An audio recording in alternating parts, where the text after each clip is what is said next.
Good evening, friends, Romans, countrymen, those with lendable ears. It's Monday night. It's about 8:30 where I am right now. And I thought I would take this evening to revisit a book that I read a couple of years ago now that I was really interested in at the time. Hi, Texas. Sorry, I can't pronounce that. A book I was really interested in at the time, a series I was interested in at the time, an author I was interested in at the time. I'm not sure where he's been lately, but he published a few books. A philosopher, philosophical teacher, in the vein of, Schopenhauer, Ligotti, the usual suspects. And that would be Eugene Thacker. Hey, Warbraven, I hope you're well too. So back in the dreaded, way long ago pandemic days, he published a series of books called The Horror of Philosophy. There was 3 books: In the Dust of This Planet, Starry-Eyed, Starry Speculative Corpse, and another one I don't remember the name of. It's not in this room. Unfortunately, doesn't matter. And I remembered there was a section of this book that appealed to the young metalhead in me, because that's what it uses as a lot of its reference points. So I have not read it. I'm surrounded by the appropriate number of skulls. I'm not 14. And yet I must have half a dozen skulls in this room, at least. I got the book right here. Oh, I got the book and the book. And I've decked out my desk with a highlighter, fake pistol, of course, Coke. The coffee is not supposed to be in frame, but I didn't think it through all that much. I'm sure I actually really like this cup, but I'm always afraid to drink out of it, and I'm sure there's like lead or something in it. It's probably... It feels like there must be something doing a number on me, but it's worth it to look puerile. Hey, Amy Mitchell, good evening. Yeah, I don't know why. Amy, I do that all the time. Like, all my books the spines are ruined, right? And they're all marked up, and they all, at least the ones that I actually got into at some point, they're generally... Oh, this is another Eugene Thacker book, right? So this one, you can tell, actually, I put more thought into it, or it pulled more thought from me, maybe is a better way of putting it, than this one. But this one is more meant, this one I think was meant to, right? I think this one's all aphorisms. Yeah, this is all aphorisms. So pretty much with every aphorism, I had a counterpoint. Well, let's see what, something I wrote. Oh, this, he's talking about Philip Meinlander. April 1st, 1876, on the evening of the 1st of April, 1876, 34-year-old Philip Botts gathered together copies of his book, Die Philosophie der Erlösung, I'm not going to be able to pronounce that, The Philosophy of Redemption, which had just arrived from the publisher. It's not available in English. I've looked for it. He'd worked in the finance and banking sectors for nearly a decade before quitting his job in disgust. He read Schopenhauer, Leopold, Dante, Heraclitus. In his Offenbach apartment, bots gathered together the copies of his 900-page book, but with how much premeditation it's impossible to know. The book, published under the pen name of Philip Meinlander, talks of a pervasive will to die that indifferently drives everything that exists to exist in order to be extinguished. Bots arranged the copies of his book on the floor in a single pile. He stepped on the top of his books, hung himself from the ceiling beam of his room. It's Philip Meinlander, the courage of his convictions, misguided as though he may be. Meinlander asserted that everything exists as the result of not a beneficent creator, but of the death of God, which is kind of an interesting perspective, like God seeing the Big Bang as deicide. Right? God is dead, and his death was the life of the world. More than this, God doesn't die accidentally, but does himself in. In this self-cavitarization of God, Meinlander suggests the world, life, our very selves are all a rotting residue of God's. Avoid saying that word for other reasons. Well, I'm already going to a special hell. So. Anyway, the section of In the Dust of This Planet, I wanted to go over, talk about, and read, is entitled The Three Quaestio on Demonology. And I've got so much Purell stuff. Look at this. Look at that. That's that wall over there. Now, to be fair, I'm actually hung that over a whiteboard because that whiteboard was giving way too many reflections, was killing the shadow levels in this room. I couldn't control the spill of light, so everything really has to be dark, pretty dark. When you're pumping as much light into something here as I'm doing. Otherwise, it's just going to go all over the place, and you're not going to be able to get the depth of shadows that you might want, say, like in the background there, right?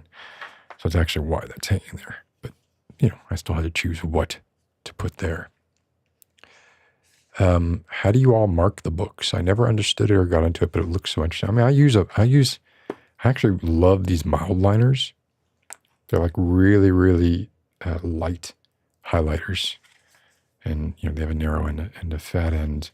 But I'm not really consistent, right? I will generally just jot in the margins, get like a pack of these little Post-it adhesive things, or just use strips of Post-it note and just underline, or sometimes I just underline like with a felt tip pen, which isn't great.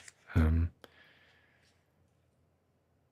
then I go back and I look at this stuff, and half the time I don't know what I mean by what I wrote here. Like for this paragraph, I wrote, all hail NFU. NFU. Let's see what one. Nietzsche becomes fascinated with Dostoevsky's life, his imprisonment, his poverty, notes from underground. NFU. Notes from underground. Yes, of course. Two girls, one whatever. That's sweet. No, I don't think I do. I think I have more than I deserve, honestly. If I'm being honest about it. And I'm killing them off slowly with live streams such as these. So the three quaestio on demonology. This is done in the philosophical form of, I'm just going to read it because it says what it is. And I'll stop a lot. And it may be that this sucks. Like I said, it's been a few years since I've read it. So I don't know. Maybe this is really, really not good. In which case, I'm not going to commit to completing it if it's no good. So between the 11th and 13th centuries, much of Western philosophy was developed within the then emerging universities, many of which were institutionally tied to the church, though not without a great deal of controversy. During this period of scholastic thinking, a number of discursive forms were introduced that become the basis for modern philosophy and its tenuous connection to the modern university. So he's explaining the form here, which I could have just done. But okay, so the Lectio, for instance, is the forerunner of our modern lecture. The Disputatio is the forerunner of our modern classroom debate. And the Quaestio, or question, developed as a systematic way to compare canonical legal texts as well as the commentaries attached to them. When discrepancies were found in the same law, developed in a different region or at a different time, this became the occasion for an inquiry or questioning. Oh, shit. I literally just knocked my contact out of my eye. No, I just budged it. Okay. I think.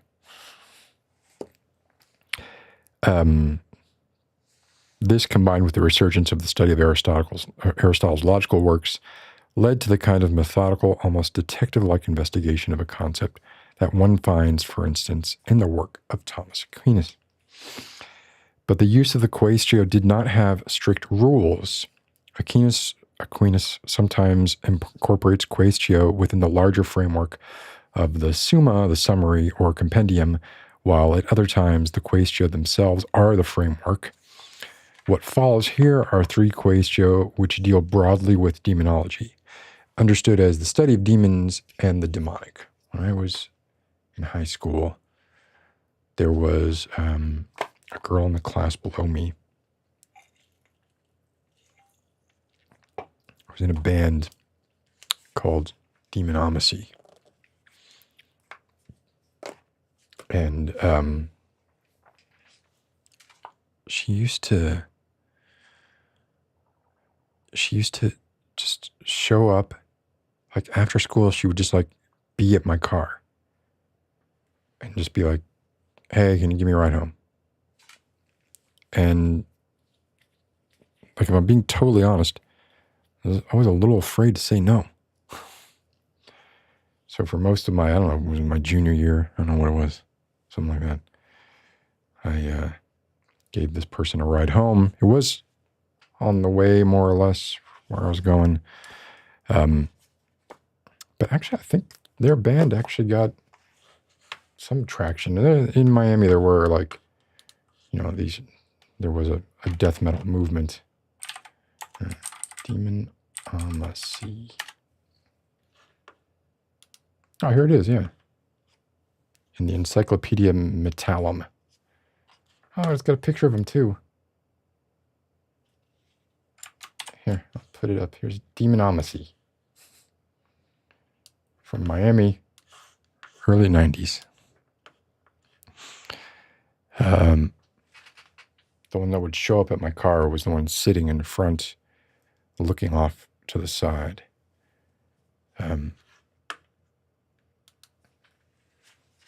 Anyway, that just came to mind because of demonology. All right, historically speaking, demons are far from being horned and goateed Mephistos tempting us to do bad things. The demon is as much a philosophical concept as it is a religious and political one. In fact, the demon is often a placeholder for some sort of non-human, malefic agency that acts against the human, that is, against the world for us.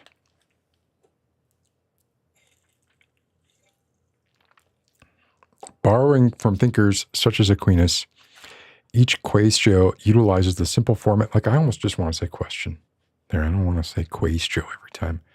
I feel like a fool. Utilizes the simple format of a statement of a theme, a discussion of assumptions on that theme, the articulus, and a discussion of counter-arguments, sed contra, before attempting to find some middle way or resolution, responsio, which, needless to say, often ends up in irresolution and more questions. My opinion. Oh, thank you. I appreciate that. Amy E. Thanks for listening, Amy E. I appreciate that.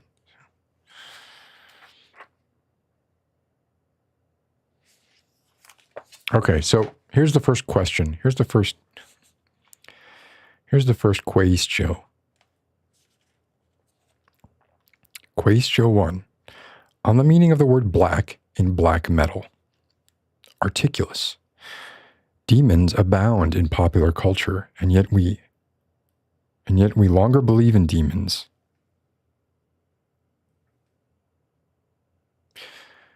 I've found a misprint. Oh, you're not going to be able to read that. This is clearly supposed to say we no longer believe in demons, but it says, and yet we longer believe in demons. At least this is the story we tell ourselves. If we do indeed live in enlightened technological times, we also live in a post-secular era in which the themes of religion, theology, and mysticism seep back into our world, often in obtuse ways. A case in point, black metal.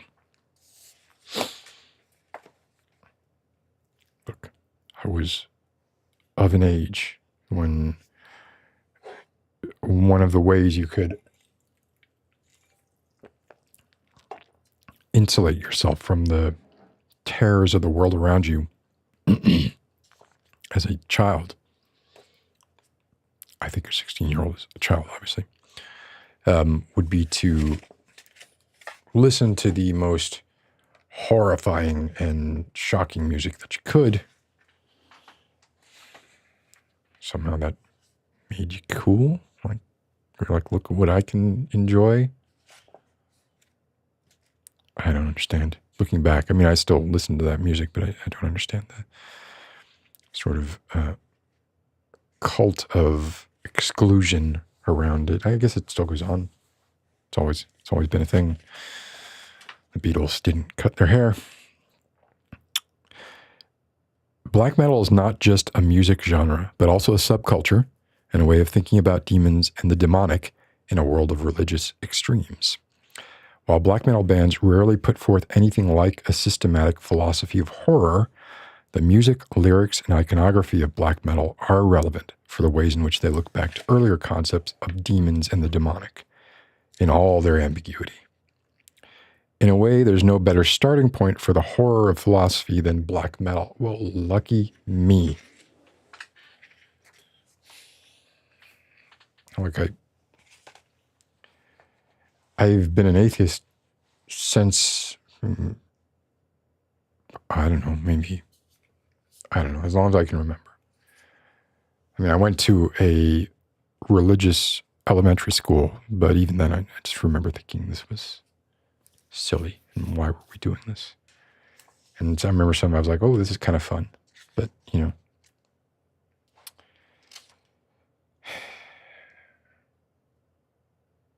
certainly discussions of music. And I remember I had a friend who was into super dark metal, right? And would always kind of dangle it over my head. Like, oh yeah, like Celtic Frost, yeah. Okay, but you don't know like real. Oh, you like Death? Oh, they're all right, right? But you haven't really heard black metal until you've heard Mayhem, until you've,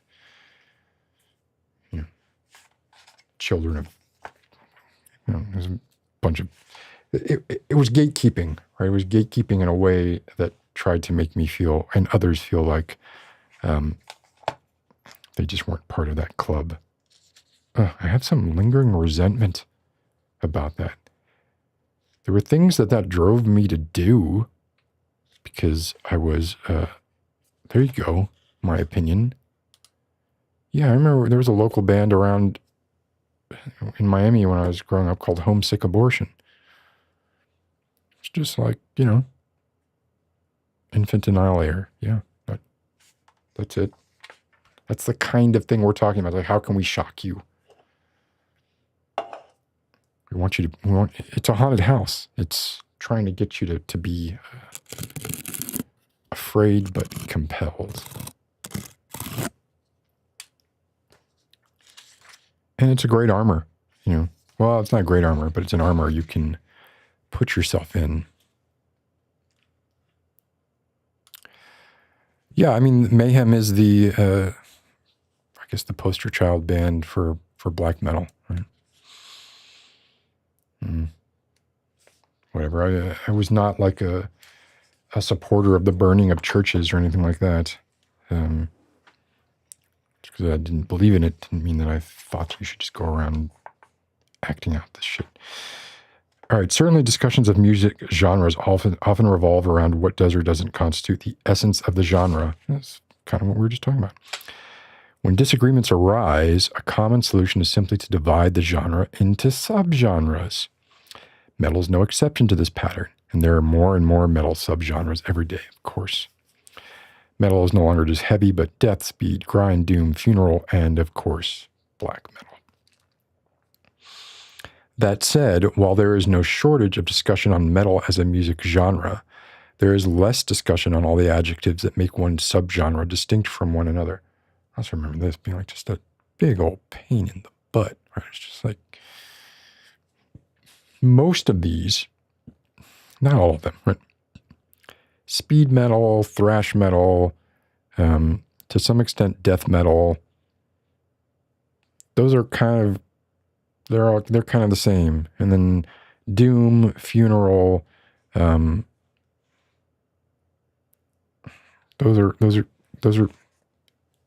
you play fast and in standard tuning, or you play slow and completely detuned. Right? And then later they were detuning and playing fast, right? That is different. So what, for example, is the black in black metal? In its popular associations, black metal is called black for a wide range of reasons. It's references to black magic, demons, witchcraft, lycanthropy, necromancy, the nature of evil, and all things somber and funereal. Black metal is black because it is, this is one argument at least, the most extreme form of metal, both in its attitude and in its musical form. I would disagree with in its musical form. I don't think it's the most extreme form of metal in its musical form. I don't even think metal. Well, I guess if we're keeping it to just metal. Maybe. Of all these associations, there's one thing that sticks out, and that's the association of black metal to Satanism and the figure of the devil. The devil. What happened to my devil? Here's my devil. It's so childish. It really is. Like whatever. I'm not embarrassed. Like I remember Motley Crue's Shout at the Devil when it came out. I was like, wow, my mom is not gonna like this. And I loved it for that, for a time. And then you graduate, and that's when your friend tells you listen to Motley Crue. What the hell is wrong with you? Come listen to Metallica. And you listen to Metallica, and it's like, you listen to fucking Metallica? Fuck you, man. Metallica sucks. Listen to Slayer. And then someone's like, listen to fucking Slayer? Fuck that. Come listen to Bolt Thrower. I can keep going. I agree with this, Pickles. And I do think like there are forms of hardcore, and largely political, largely the themes in a lot of hardcore music are pretty positive, angry, but calling for rebellion in the name of a just cause, as opposed to rebellion in the name of just a more ersatz rebellion, more Alice Cooper, right, and less Minor Threat.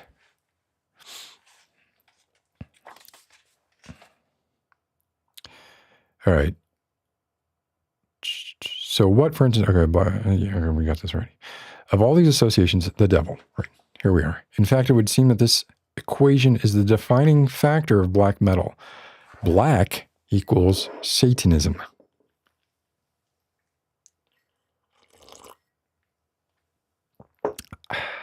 That's some good skull water. That's some good cerebrospinal fluid.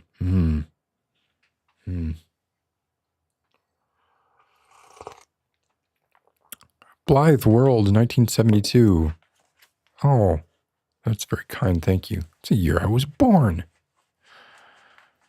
Of course, Amy lived through the Satanic Panic. Remember reading. That's why I like Dungeons and Dragons too. And there was a book called Dungeon Master. That's about a kid named. This is how much memories stick with you. I remember the kid's name, Dallas Egbert III. A kid who went to MIT, and they would LARP. This is in the 80s, late 70s, early 80s. Mastodon, Gojira, yeah, I'm a fan. Yeah. I mean, I like the new Metallica album, honestly. A couple songs. One song. I definitely went through a period where I eschewed metal because it embarrassed me that I was into that. But I'm post embarrassment now. Fine to be embarrassed by my tastes. I like Ghost. So what? I think Tobias Fjonk. I don't know how to say his last name. I think he's his weakness is he's not a great singer. Like that's definitely, like, if I have a critique of Ghost, it is that Tobias probably should have handed over the singing duties to somebody else, because you can cover that shit in the studio, but live just doesn't. No.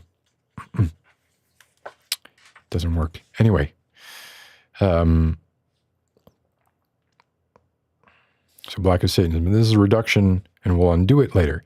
To begin with, we have to keep in mind the more complicated history of translation and terminology, as the term Satan, or Ha-Satan, passes from the Hebrew Bible, where it designates an angelic divinity that tests one's faith, to the Greek, to the Latin Vulgate of the Old Testament, before its appearance in the Gospels, where the figure of Satan is often depicted as a malefic figure poised against a monotheistic God rather than against humanity, per se. Yeah, it's an important distinction, right? Like, is Satan the enemy of humanity, or is Satan the enemy of God? I think there's a distinction there. You might be like, oh, it's the same thing. I don't think it's the same thing. Satan being only one of them, and then it is this figure with which the black and black metal may arguably be identified. Certainly black metal is neither the only metal subgenre nor the only music genre generally to have made this association. True. One can easily find in the music of Robert Johnson, Carmina Burana, as one could in bands like Black Sabbath. But the degree to which Satanism constitutes a conceptual reference point for black metal is indeed striking. It is, but, Alice Cooper did the same thing. Motley Crue did the same thing. I don't know. And they're pop. That's pop. That music is pop. For the moment, then, let us think about black as meaning satanic. What does this imply conceptually? For one, if we take the medieval and early Renaissance notion of Satan as a starting point, the equation black equals Satanism is governed by a structure of opposition and inversion. Opposition defines the demonic as much as the divine. It's the war in heaven, described so vividly in Revelations. Now,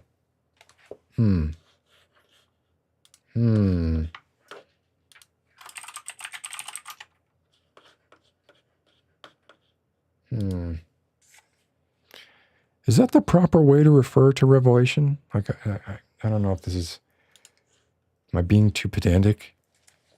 You don't say Revelations, right? You say Revelation. If you're referring to the, I don't know, maybe you can say both.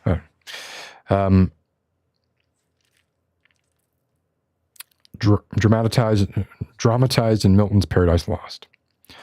Opposition is also the structure that comes to define the medieval church against its foes, the role that the church councils accord various activities, from witchcraft to necromancy, both as threats to religious law and religious political authority. And there we're talking about Satan as opposing humanity.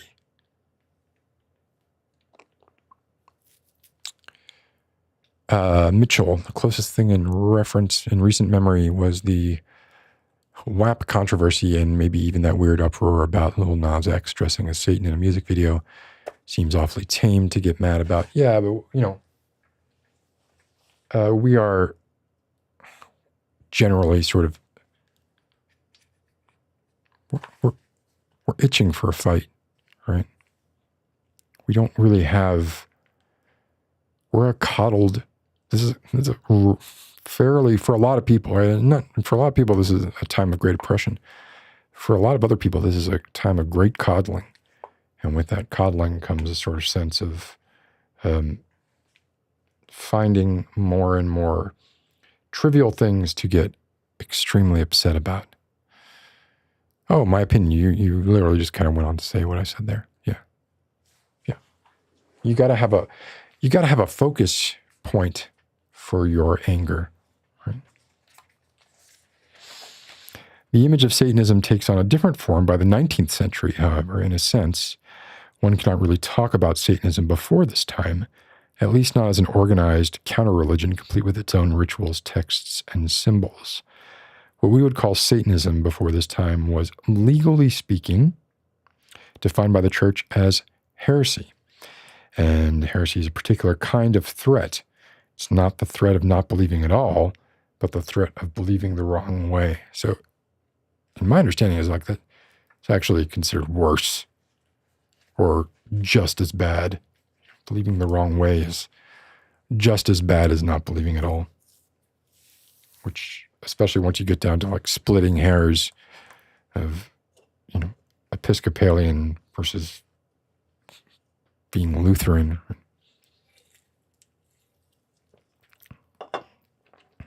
Catholic light. By contrast, 19th century Europe, following upon the religious challenges posed by Romanticism, the Revolution, and the aesthetics of the Gothic and Decadent movements, developed something that more resembles modern Satanism. Wow, there's actually multiple. I mean, this is like a boutique publisher, Zero Books. There are multiple words missing that I've just stumbled onto just in these couple of pages. It is markedly different from the medieval and early Renaissance versions as it is from its later 20th century incarnations, e.g. Anton LaVey's Church of Satan. The more formalized, poetic Satanism operated not only by opposition, but also by inversion, as demonstrated in Baudelaire's then scandalous poem, Les Litanies de Satan, 1857. And yeah, I mispronounced Baudelaire. Fine. This Satanism is ritually, as well as ideologically, opposed to the church. In its 19th century context, it overlaps considerably with occultism, magic, and even offshoots of spiritualism. A key aspect of this poetic Satanism is the infamous Black Mass, deliriously portrayed in Huysman's novel La Basse, 1891 down there. I don't know that. Don't know it. Reportedly based on a real Black Mass the author had attended. Has anybody read that? Huysman's novel La Basse. Translates as down there.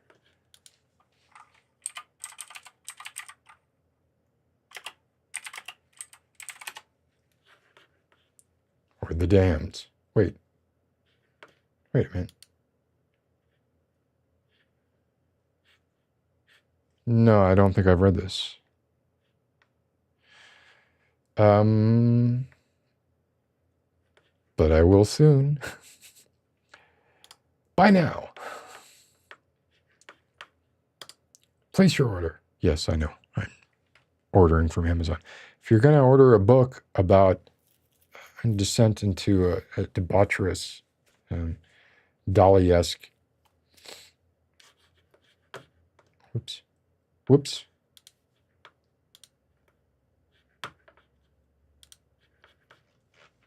Hopefully that comes here. Look, ordering from Amazon is not the worst thing in the world. It's bad. It's not the worst thing. You got broken up with by a sweet girl because you weren't Mormon enough. So Mormonism, like, you're either Mormon or you're not, right? Like, there's no Mormon light. Yeah, right. I agree completely, right? Oh my God, my opinion. Oh my God, things were going so well. Things were going so well between us. You were finishing my sentences. We were simpatico. It was a wonderful time. It's a wonderful 30 minutes or so. And then came out with this. And now I have to turn my back on you. Much like Naboo. The mighty Boosh. Back is turned. Turned on you. No, we don't. We don't talk. You won't talk to me. I still don't know why. Okay, so if we take the black and black metal to mean satanic, then we see how this is emblematic of a conceptual structure of opposition, its medieval heretical variant, and inversion, its 19th century poetic variant. In this association, we also see a relation to the natural world and supernatural forces as a means through which opposition and inversion is effected. The black in this case is almost like a technology or dark techniques. Black magic in particular is predicated on the ability of the sorcerer to utilize dark forces against light, one set of beliefs against another. Okay, so hey, Ivan, how are you doing? Okay, so that's the articulus, right? Here is the said contra. Should I do it in a different voice? I'm not going to do it in a different voice. On the contrary, it's obvious to any listener of black metal that not all black metal bands ascribe to this equation of black equaling satanic. There are many black metal bands that take a non-Christian framework as their foundation, referencing everything from Norse mythology to the mysteries of ancient Egypt. Celtic Frost, right?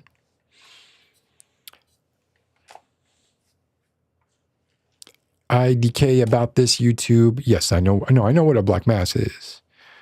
Just had not read the book, the particular book. But it's coming because I ordered it like a demon would from Amazon. It's coming tomorrow. One thing about living in DC next to or very near Amazon's HQ2 is, man, they ship quick. We can take a different approach then and suggest another meaning to the word black in black metal, and that is this. Black equals pagan. We will undo this yet again, but for the time being, let us think about this in contrast to the black equals Satanism meaning. To begin with, paganism denotes a less negative or reactive mode than an entirely different and ultimately pre-Christian outlook. I'm going back into my regular voice. Historically, the different forms of paganism overlap with the rise of Christianity as a dominant religious, juridical, and political force. Paganism, as a polytheistic and sometimes pantheistic viewpoint, stood in stark contrast, so this is heretical, right, to the doctrinal sovereignty of the church. Because of this, forms of paganism were often inculcated within what the church ambiguously called heresy. During the High Renaissance, a wide range of activities, from alchemy to shamanism, were popularly associated with paganism. The ideas of Rosicrucianism, Freemasonry, Hermeticism, and in the 19th century, Theosophy and Spiritualism all claimed some connection to a pagan outlook. The ambit and scope of some of these movements, who would say ambit? I mean, is that common parlance? I don't doubt it's a word. I know I've heard it before. It just seems to me like the word that... Oh, shit. It just seems like you could use a simpler word there that more people know. In fact, saying ambit and scope is kind of redundant. Of some of these movements is even more expansive than Christianity itself. The writings of Madame Blavatsky and Rudolf Steiner, for instance, are exemplary in their transcultural and transhistorical breadth. In books such as Isis Unveiled, which I have not read, I assume that's Madame... The Secret Doctrine, Blavatsky covers everything from archaic mystery cults to modern paranormal research, giving one the sort of global perspective found in anthropology classics such as James Frazer's The Golden Bough. While these different forms of paganisms sometimes overlap with traditional Judeo-Christian outlooks, more often than not, they are marginalized and in some cases driven underground into secret societies.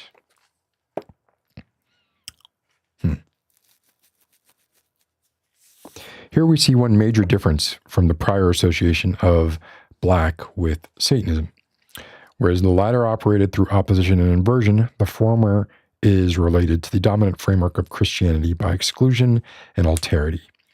Whereas heresy was viewed by the church primarily as an internal threat, with paganism one finds in some cases an entirely different framework, an external threat. The iconography is also different. Instead of demonic invocations in the Black Mass, there may be images of animistic nature, elemental, earth powers, astral lights, astral bodies, the metamorphoses of human and animal, human and plant, human and nature itself. Could even go as far as Baldur's Gate 3 does and allow you to make love with a bear. In paganism, one is always on the side of nature and its animistic forces. The magician is less one who uses nature as a tool and more like a conduit for natural forces. Whereas in Satanism, one finds an attempt to instrumentalize dark forces against the light. In paganism, magic is technology and vice versa. Works like Eliphas Levi's Dogme et Ritual de la Haute Magie. I'm sure I butchered that. You heard they hid the secret doctrine in a fortune cookie. Yes. Yeah. What is that from? Was that Rick and Morty or something? These read like a veritable how-to book of occult knowledge, theories, and practices.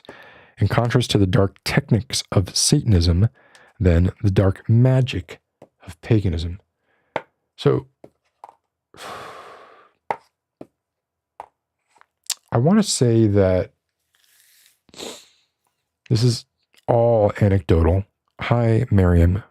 Magid.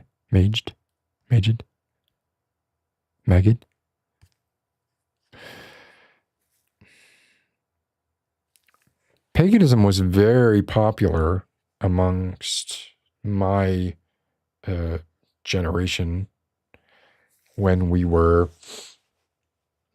say, in our early 20s. Really popular.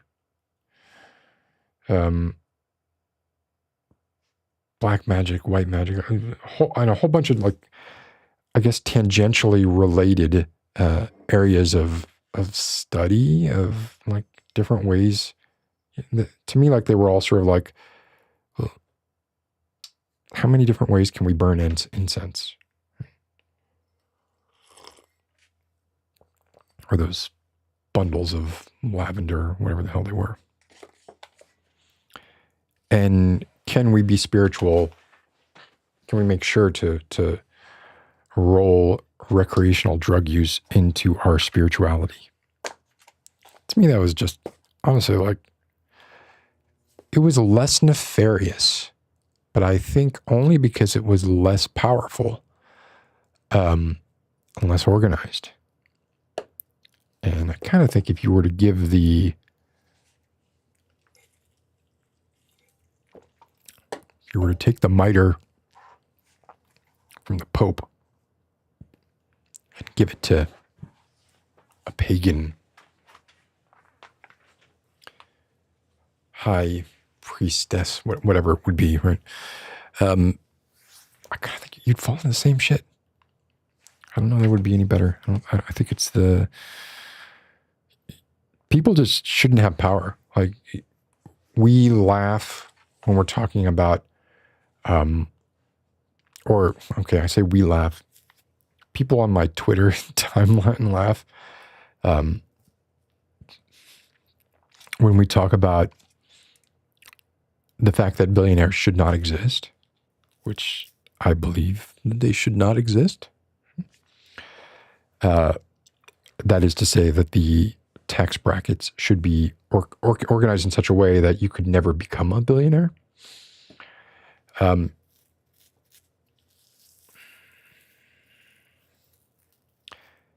people scoff at that, right? Because it flies in the face of making your own money and capitalism and but I kind of feel like it just doesn't matter. Like how whatever mechanism is used to put a disproportionate amount of power into the hands of a few people, this is always going to happen. Whether that mechanism is money or belief or fear of death or whatever the hell it is.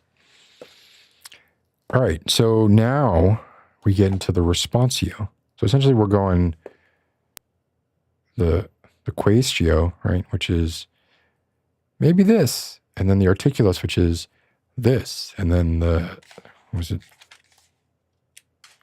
sed contra, which is the no this, and now the responsio. So far, we have two possible meanings that the word black can have in black metal culture. These are black equals Satanism and black equals paganism.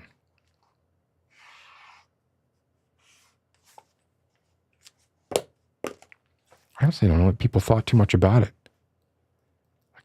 I think it genuinely probably came from Black Sabbath. I don't know that people, when these designations were happening, I just don't know. I feel like we're assigning meaning retroactively and giving a lot of people a lot of benefit of the doubt that they maybe don't deserve. Hey, Maddie, you just went on a walk and you feel gray. I'm sorry that you feel gray. But judging by the all caps font, you seem high energy, at least.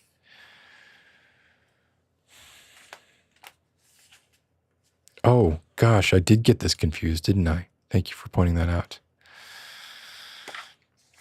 Anyway, I worry about like attributing too much architecture into things that were just like pulled out of a hat, you know? Speaking of pulled out of a hat,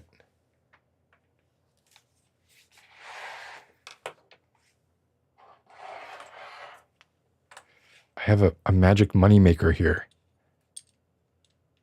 I apologize for my fingernails, but I'm, trying to play guitar. Magic moneymaker. Two sort of empty lids, and then this moneymaker ring, right? So what is so cool about this moneymaker ring is that if I put it on any one of these, I don't have a magic wand. We can just tap like that. And it creates a stack of quarters. We can put it back in our thing here. We can make it come over here. Oh, but no, we can't make it come. It has to come out through the money ring, right? Put it in the money ring. Pretend like that's a magic wand, and bam. Not there now. Now the quarters are here. What are you going to do with that? Put the ring back here. And oh my gosh, everything's gone. Can we start a subgenre of music based on that trick? All right, so despite their differences, both meanings of the term black point to one thing they have in common, and that is an anthropocentric view towards the world. The world is either here for us to use as a tool, or it is there inside us as a force for our benefit. That's very close to Schopenhauer's will and representation.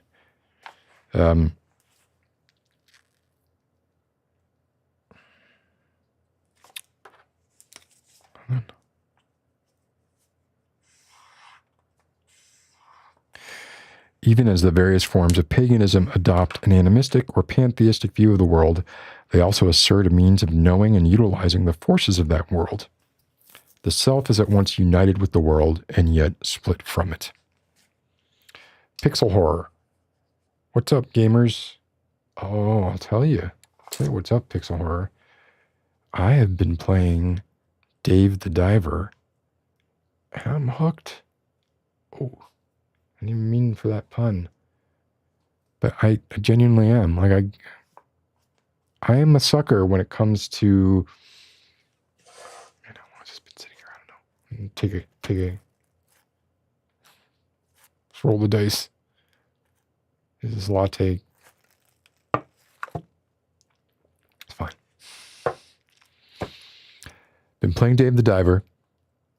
If you're into essentially like an RPG / restaurant management / actually decent action control and quite interesting premise along the lines of Dredge with some really well-written characters, I gotta say, Dave the Diver. And I can play it on my Mac, my MacBook. It's the best part of the whole thing. So that's what's up. We're talking about demonology, black metal. And we're never going to get through it at this pace. Is there yet another meaning of black beyond this? There is. But it's a difficult thought to think and nearly impossible to know, though it does exist. Actually, it doesn't exist. Though the thought of it not existing does. Wait a second. It does exist. Actually, it doesn't exist, though the thought of its not existing does. Okay.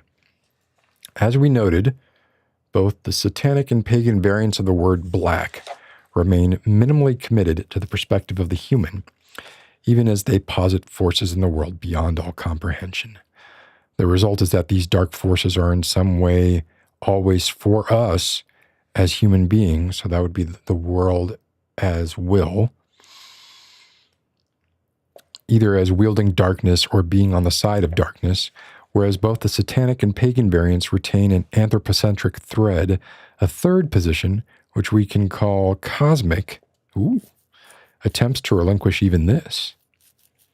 There is only the anonymous, impersonal, in itself of the world, so that is the world as representation, right? This is just Schopenhauer. He's regurgitating Schopenhauer. The world, the impersonal world in itself, indifferent to us as human beings, despite all we do to change, to shape, improve, and even save the world. We could be even more specific and refer to this perspective not just as cosmic, but a form of cosmic pessimism. This is now Legati.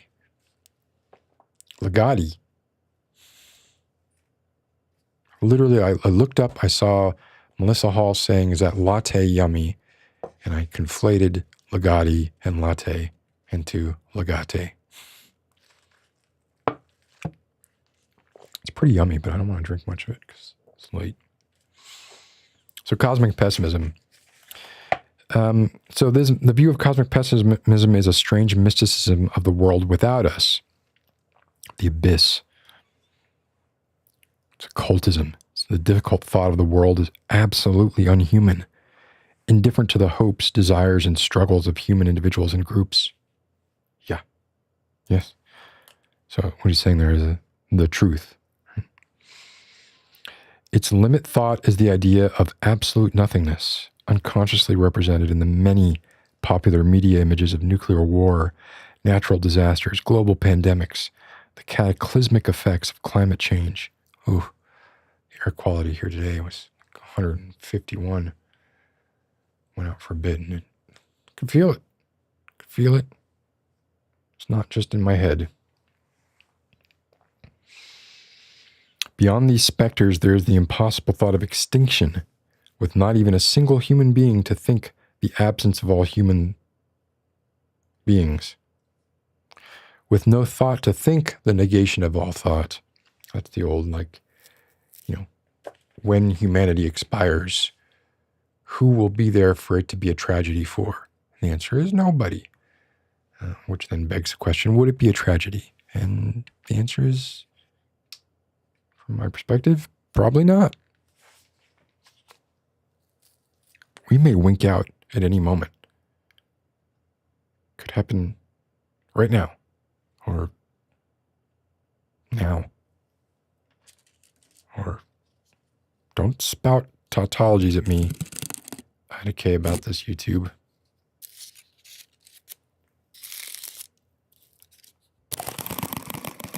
That's nice, huh? Don't worry about the universe winking out at any moment. You still have to do your homework. You still have to get ready for work. Go to sleep at a decent hour. Don't predicate your life on what could happen, but instead what will likely happen. And what will likely happen is during your lifetime, not a whole lot of interest.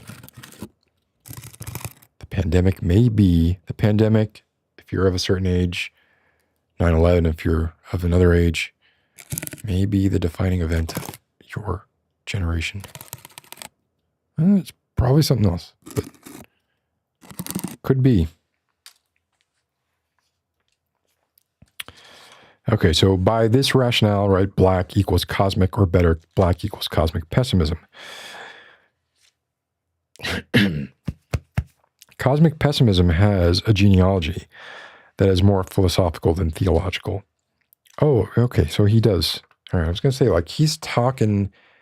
he's basically talking about the world as will and representation. Excuse me. And he's not giving Schopenhauer his due, but he does right here. Cosmic pessimism has its genealogy more. Its greatest and most curmudgeonly proponent was Arthur Schopenhauer, the misanthrope who rallied as much against philosophy itself as he did against the doctrinal religion and the nationalistic politics of his time. Throughout his life, Schopenhauer remained equally dissatisfied with the meticulous system building of Kant as with the nature romanticism of Schelling and Hegel. If we are to really think about the world as it exists in itself, Schopenhauer says, we have to challenge the most basic premises of philosophy. These include the principle of sufficient reason, which is that everything that exists has a reason for existing, as well as the well-worn dichotomy between self and world, so central to modern empirical science, that is, the brain. We exist somehow separate from the world, right? Hey, Adam. Hey, Pius Augustus 84. I upload a lot. Well, I go live a lot. I don't upload much because I don't enjoy recording videos very much anymore.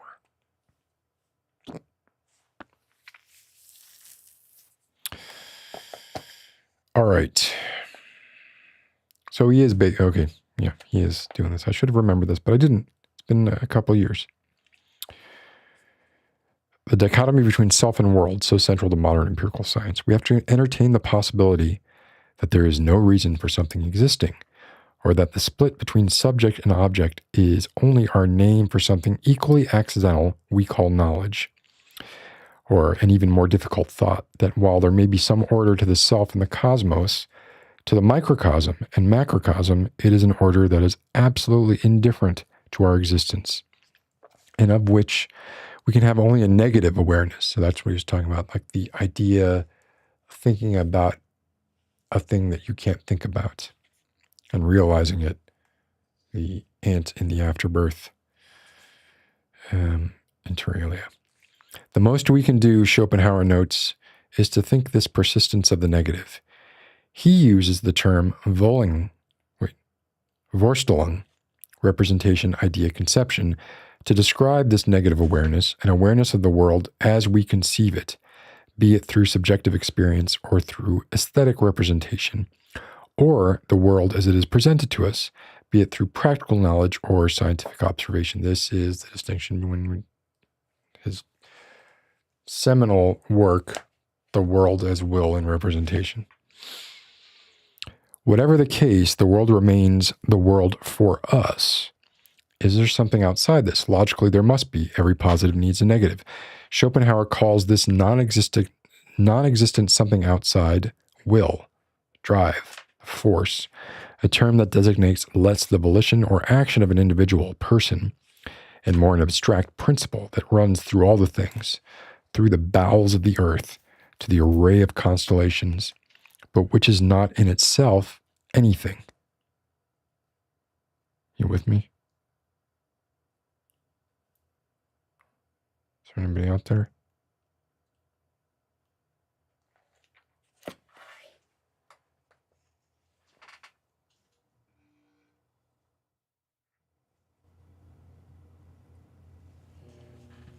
I just turned noise canceling off so I could do this.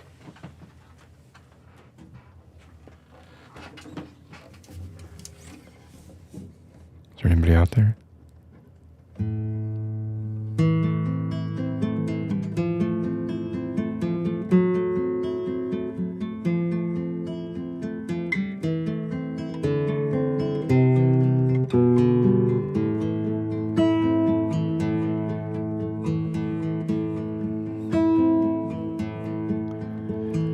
You can't copyright an A minor chord or an arpeggiated A minor chord, can you? Like, could that be claimed?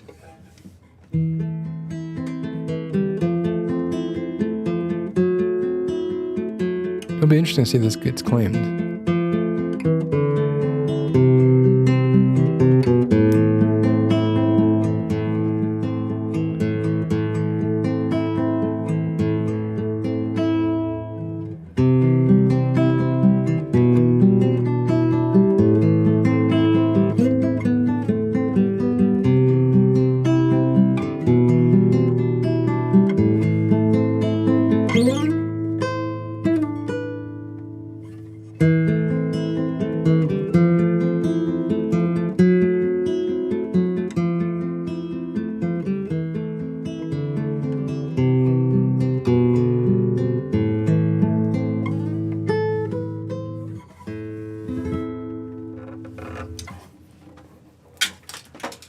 Oops.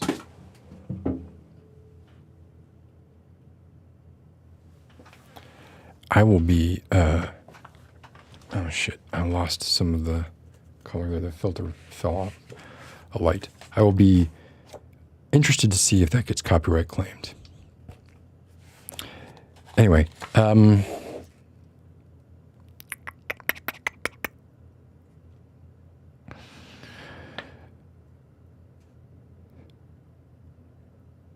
unlike his romantic contemporaries, Schopenhauer views this abstract will as impersonal, blind, and indifferent to our wants and desires. Hey, Lindsay, and hey, Amber, and oh, thank you, Melissa. I mean, it's an A minor chord. It's one of the simplest things to play in the world, but I appreciate it. There is no nature for us, much less any being on the side of nature. Furthermore, the will is in itself nothing, a gulf at the heart of the world. The will, as an impersonal nothing, is also inseparable from a negation that paradoxically constitutes the world, but which ultimately negates even itself. I'm gonna make a statement here, and if you're, let me turn the noise cancellation back on.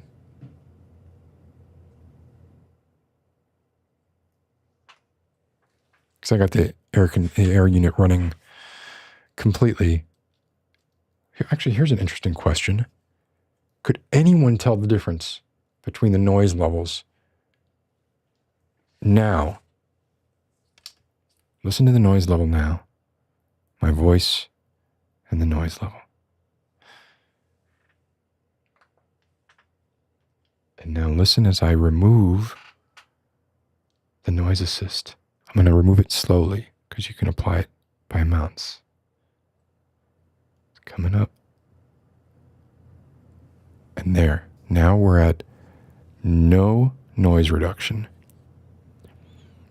Now, normally when you record a video, or when I record a video, when most people record a video, you apply some form of noise reduction in post.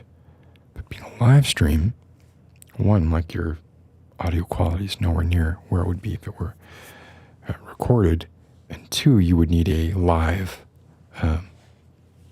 noise reduction. There's plenty of those. The one I have here, I'm about to lower it back down to where I think it should be. Okay, so now it's back on. I think it's very transparent. Doesn't affect my voice, and at least I can hear a big difference here. But it may be very possible that nobody can hear a difference once this gets through to YouTube. But I'd be interested if you could hear a difference there. Oh, hey, Grace, how are you doing? Well, no, Lindsay, on laptop speakers, yeah, you probably won't be able to tell the difference. All right, so in contrast to what Schopenhauer calls a privative nothing, dark is the absence of life, death is the absence of life, there's also a negative nothing, nothingness without any positive value.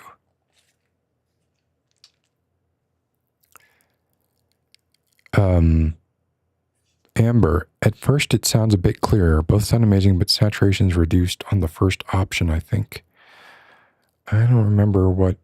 That is an AC unit. Okay, so y'all can hear the difference. Great. It's working. Like if I juke it up, it starts to do weird stuff to my voice. Like what? I'm going to juke it up. I would never put it up this much. But there, all you should hear, like there should be nothing but my voice. And it starts to do really weird things if I just don't speak directly into the mic. Even if I start to speak over to the side, it's going to start clipping my voice in a very unnatural way. But if you just have it at like -6 dB, which is where I put it, I'm glad. It seems to be working. I'm happy with it. So, but if I'm going to play guitar, I got to turn it off because it really makes the guitar sound like crap. Removes the sustain, right? So we have a nothing that is in opposition to a something, and then we have a nothing that is in opposition to... There is no opposition. Oh, he's quoting it. The opaque last words of the world as will and representation encapsulate this paradoxical affirmation of nothing. This is now the quote from Schopenhauer, who, if you're into, like, I think as Eugene Thacker points out, like curmudgeonly negativists, Schopenhauer is great. He's a piece of shit human being. Everybody's a piece of shit human being, but a piece of shit human being. What remains after the complete abolition of the will is, for all who are full of the will, assuredly nothing, but also, conversely, To those in whom the will has turned and denied itself, this very real world of ours, with all its suns and galaxies, is nothing. It's, of course, translated, right, from German. So when you read Schopenhauer, and it's a little bit, sometimes can feel a little bit weighty, I will often, blame the translator as much as Schopenhauer or my own lack of erudition. But I do sometimes think that Eugene Thacker, a native English speaker, sometimes weighs down his own prose with his own writing with needlessly complicated words, or he could just kind of simplify stuff and just say, hey, is it a quaestio? Quaestio? Amy, have I read Heinlein? If so, am I a fan? Yes. The Moon is a Harsh Mistress. One of my favorite sci-fi books when I was younger. I think that's Heinlein. Better be Heinlein. Did he do Stranger in a Strange Land as well? I get my mid-20th century and slightly earlier sci-fi authors confused a little bit. But yes, I think I do like Heinlein. And if indeed he wrote The Moon is a Harsh Mistress, I really like it. I think they're turning it into of course they're turning it into a TV show or something. But I don't know how it could be successful. And I suspect I will like it about as much as I liked the Amazon adaptation of The Man in the High Castle. You cannot, Blade Runner, fine. Minority Report, I think I have not watched Minority Report in years. But when I first watched it, I remember liking it a lot. I have a feeling, yes, Sartre is fantastic. No Exit, it's great. I love it. Yeah. Hell as other people. I wonder if Minority Report would hold up if I watched it again. I don't know. I don't know if it would. Not to the extent that Blade Runner does. You can't. You read Philip K. Dick and what was going on inside that person's mind, especially in the later years when the amphetamine was taking hold.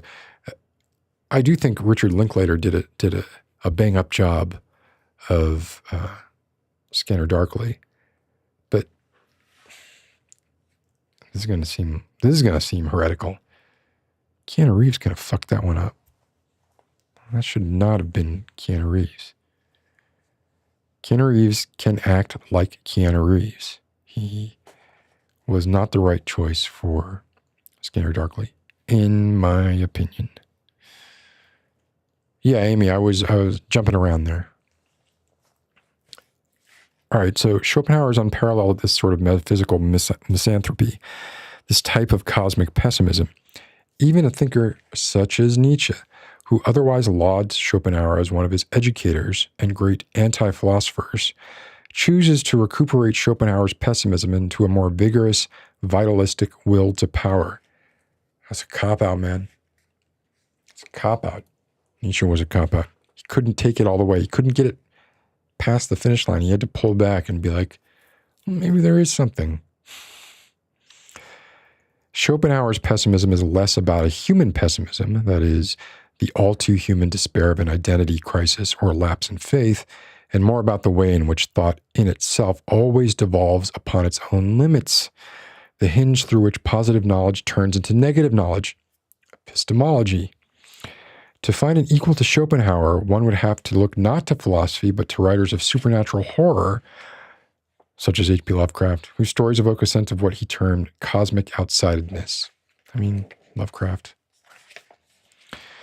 The most merciful thing in the world, I think, this is quoting now, the most merciful thing in the world, I think, is the ability of the human mind, and I have this I guess I did find this of worth enough to highlight it. The most merciful thing in the world, I think, is the inability of the human mind to correlate all its contents. We live on a placid island of ignorance in the midst of black seas of infinity, and it was not meant that we should voyage far. The sciences, each straining in its own direction, have hitherto harmed us little, but some day the piecing together of dissociated knowledge will open up such terrifying vistas of reality and of our frightful position therein, that we shall either go mad from the revelation or flee from the deadly light into the peace and safety of a new dark age. Probably right. This calls to mind the total perspective vortex, or yeah, that's what it was called, from Hitchhiker's Guide. Some of Carl Sagan's writing about dipping a toe into knowledge and science is a candle in the dark. No, I look, no. I like Nietzsche and I like Sartre and I like Camus and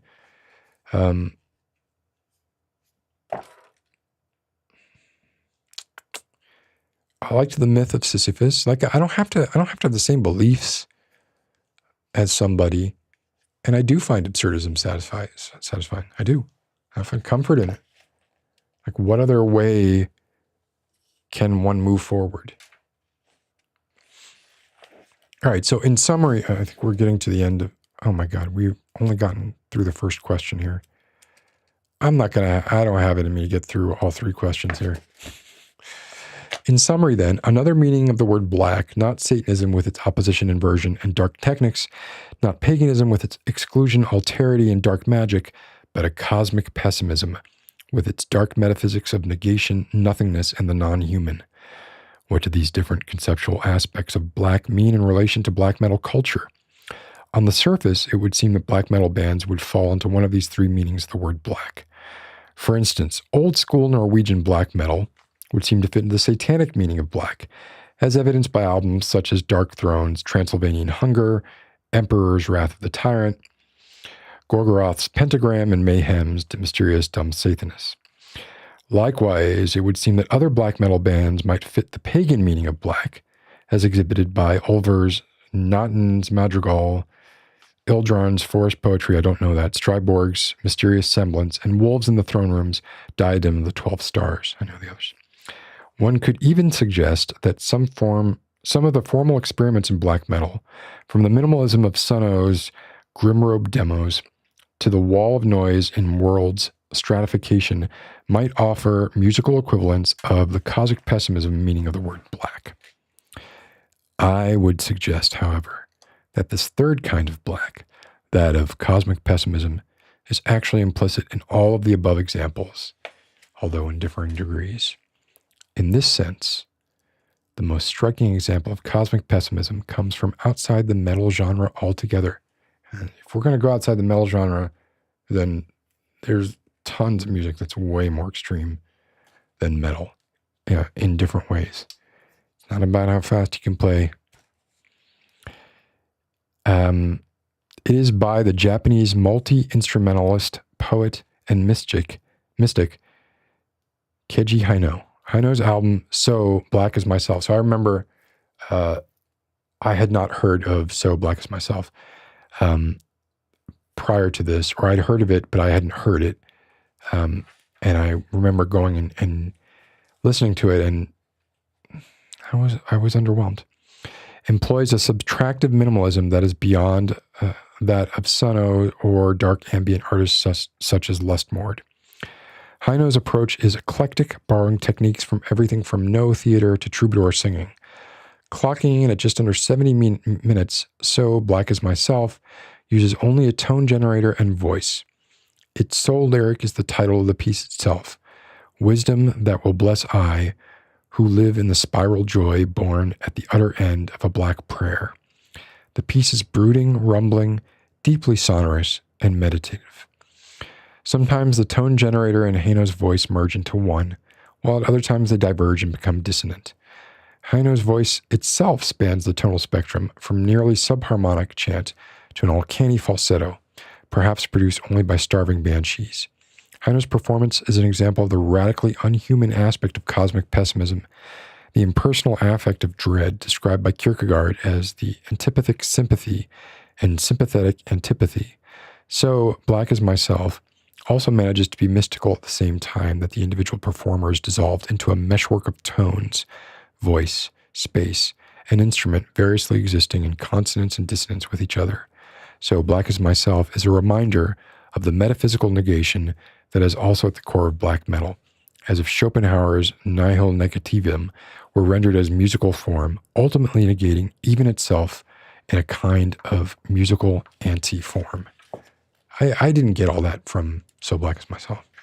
But I certainly respect the attempt. Have I ever read Night on the Galactic Railroad? No, I have not. And I agree, Blade Runner and Do Androids Dream of Electric? Well, so let me clarify. Story-wise, you're right. But I do think that Blade Runner is a very good representation of Dick's ideas about the future, generally speaking.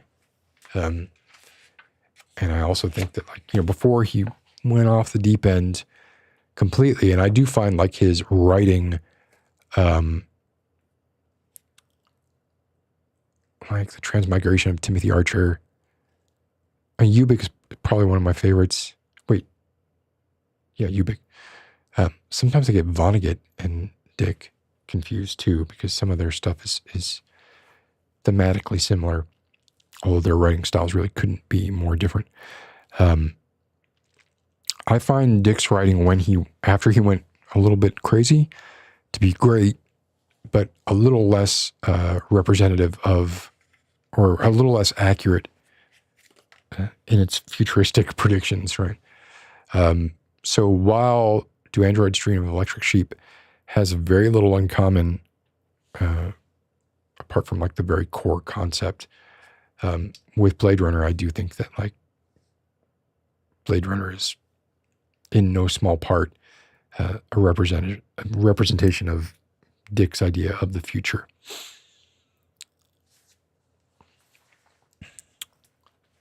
So we didn't get through the 3 questions, and I'm exhausted. So that's what happens with this kind of stuff. Start, don't know where you're going to end, do a magic trick, have fun. Night on the Galactic Railroad. Who's that by?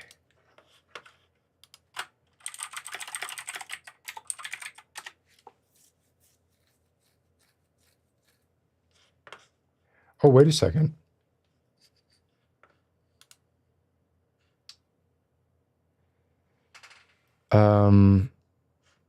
No. This is not what I thought. Sorry. I thought I might have read his other work. I haven't read any of his work.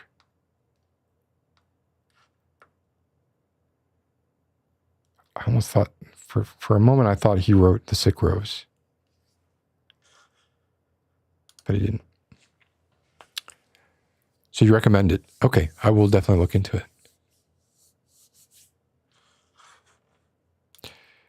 I mean, yeah.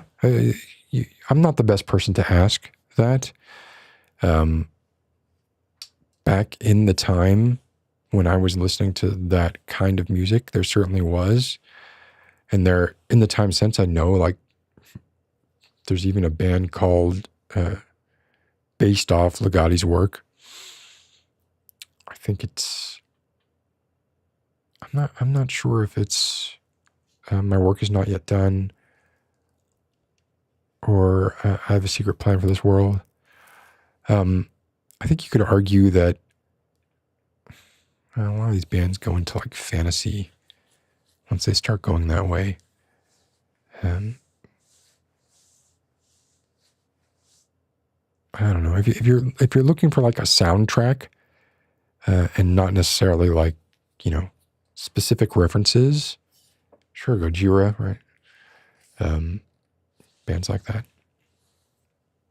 It's also a movie.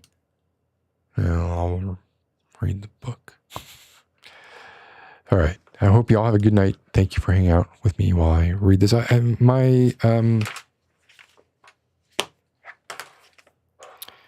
Eugene Thacker, I think, in writing this series, was doing a little bit of what Ligotti was trying to do in Conspiracy Against the Human Race, and that is not so much straight philosophy and more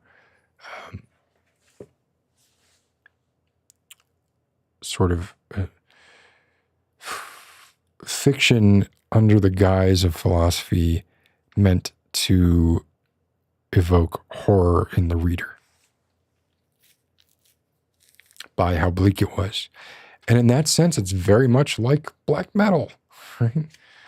So here I am thinking that I've outgrown this stage of my life where I isolate and insulate myself from the horrors around me with these things that are, ostensibly more horrific, but they're really kind of just like, as I mentioned before, ersatz. And no, I'm still doing it, just with books instead of music, or philosophy instead of music. It'll never end. It'll never end. It's never gonna end.